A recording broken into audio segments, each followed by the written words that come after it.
भारत में मानवाधिकारों के संरक्षण में पुलिस की भूमिका के बारे में पक्ष में इसका समर्थन के लिए कुछ शब्द कहना चाहूँगा।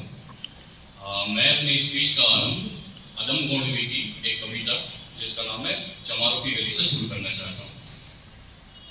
आइए महसूस करिए जिंदगी के ताप को, मैं चमारों की गली तक ले चलूंगा आपको। गांव जिसमें आज पांचाली उभाड़ी जा रही, या अहिंसा की जहां पर नथ उतारी जा रही है तरसते कितने ही मंगल लंगोटी के लिए, बेचती है जिसमें कितनी कृष्णा रोटी के लिए। यह हाल हमारे देश का तब था जब मानवाधिकार नहीं थे, लेकिन आज ऐसा माहौल नहीं है। तो मैं उस समय की आपको बताना चाहता हूँ। एक जाति थी, मैं उसका नाम नहीं लेना चाहूँगा। तो जब हम भोज करने जाते थे हमारे गांव में, तो हमारे पिताजी बोलते थे कि 2 पूड़ी उसमें छोड़ दिया करो, क्योंकि वो विशिष्ट जाति उसको उठाएगी और हमारी पत्तल भी उठाएगी और वही खाना वो ले जाकर खाएगी। और उनके साथ ऐसा भी, मतलब बहुत सारी जातियां ऐसा होता था कि जहां हम लोग बैठे रहते थे वो चप्पल पहन के हमारे सामने से जा नहीं सकती थी, या जिस कुएं पे हम पानी भरते थे उस कुएं पर पानी नहीं भर सकती थी, मंदिर नहीं जा सकती थी, और बंधुआ मजदूरी भी थी। ऐसे बहुत सारे उदाहरण हैं जो ये दर्शाते हैं कि मानव अधिकारों की अनुपस्थिति में हमारा देश किस प्रकार से था।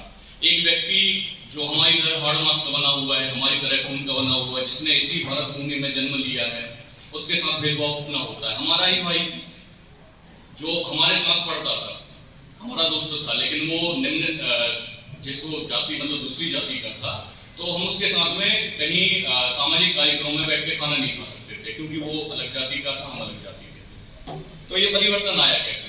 ये बात ज्यादा पुरानी नहीं है, 10 साल पहले जब मानवाधिकार थे, लेकिन इसके बारे में कोई बात नहीं होती थी। तो हुआ यूं कि हमारे जो थाना लगता है वहां पे एक पुलिस अधिकारी आए, तो वो सर उनकी ये महानता रही कि वो गांव में गए, उनने कैंपेन किया, उनने बताया कि ये जो आप लोग कर रहे हैं, ये जाति व्यवस्था आप लोग कर रहे हैं, या जो भी भेदभाव आप लोग कर रहे हैं, ये मानवाधिकारों का उल्लंघन है और इसमें क्या क्या सजा हो सकती है।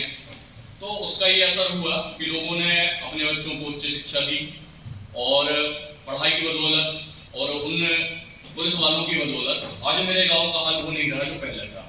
आज सभी लोग सम्मान से जीते हैं और वो काम करते हैं जिनमें उनकी इच्छा हो। तो हम सोचते हैं कि कानून बन जाते हैं, मानवाधिकार बन जाएंगे तो हमारे देश की परिस्थिति ठीक हो जाएगी, लेकिन ऐसा नहीं है।